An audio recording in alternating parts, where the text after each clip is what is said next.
My name is Prince Akpah. I run a company called Advanced Media, and I also run another organization called Africa Youth Awards. So that's a bit about me, and I'm speaking about the business mistakes to avoid as a startup. For me, I don't know if I started a business as an accident, because I started as running projects. So I'll sleep and think of an idea like Ghana social media rankings, and I'll call my friends together and then we'll run something.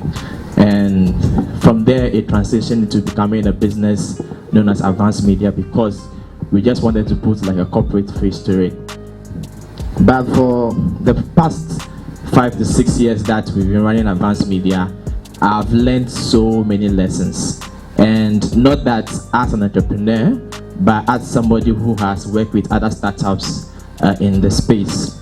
So I'm not going to share with you any slides from Google and stuff, but I would like to share my own personal stories with you, and I hope that you guys can be able to learn from what the mistakes that I've committed, and we'll see how far we can take it. So the first thing that happens is, as I said, my business ran on partnerships. So I've never done anything alone. If I think about an idea today, I have to call a friend or somebody to join me, then we'd run it together. So I found myself into a lot of partnerships, and it has cost me greatly. We did only Ghana.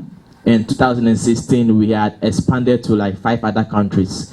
So I think he got a bit jealous because he saw us, people were posting, writing things about us. And then one day he sent me a text message, and he was like, "Prince, I want 20% of your company, or, that's it." And after 20 minutes of saying no, all my websites were down. And this was just like 2 weeks for us to start like online voting for our award. Now, not only in Ghana, but in like 5 countries. And see the big disgrace that have cost me. So I quickly have to gather money, get a new domain name, get a website designer, so that we can be able to get a new website done within like 1 week, or else, big disgrace for me, and that could have actually cost my company because I wouldn't have continued. And I learned a great lesson from it, and one thing that I picked is never and never do partnership with people without having it on paper and having clear intentions. I know most of us have big ideas that we want to run. We cannot run it alone, so definitely we want to get other people involved. And partnership is good, and I've run my business of partnerships from day one up to now. And every time that I'm doing something now, even if you're in a different country, we definitely have to share an email to make sure that we are in agreement with something. Another thing that I want to share with you guys is starting business without a plan. Most of us have ideas that we think that we can become the next Mark Zuckerberg of Ghana, and we want to create the next biggest thing. And we just wake up from bed, and the next moment we are creating Facebook pages and stuff, and then we are starting a business. So in 2013 thereabouts, I was fresh to the entrepreneurship space, and I like what people were doing. You wake up in the morning and you see people posting on Facebook that today they've signed contract with governments. There are things are being read in the budget in parliament and stuff, and it was so inspiring. So when I went home to the Volta region, I actually go back there to teach people how to write business plans and stuff.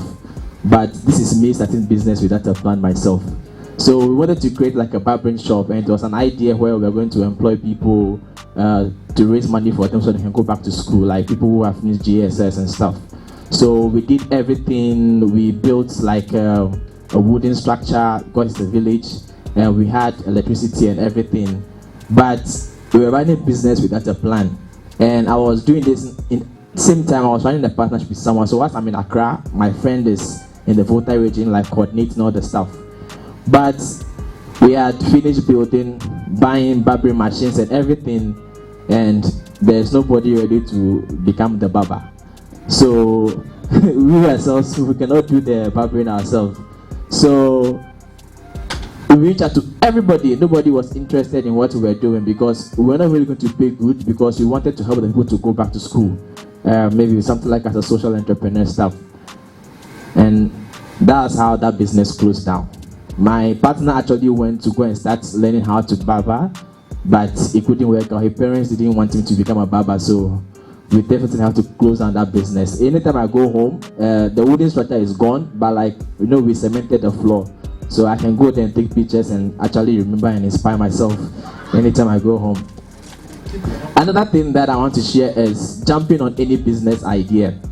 Lots of us see our friends, as Kwame said, we dress nicely, we come here, we talk, and everybody wants to be like us or want to be like someone. So recently, I went to my friend's place. He's an entrepreneur. He was owing me, so I was going for my money. So he had brought the money, he has counted it on the table, given it to me. He even took a video of me counting the money. And he was like, Prince, this money you are taking, like he doesn't want me to take the money.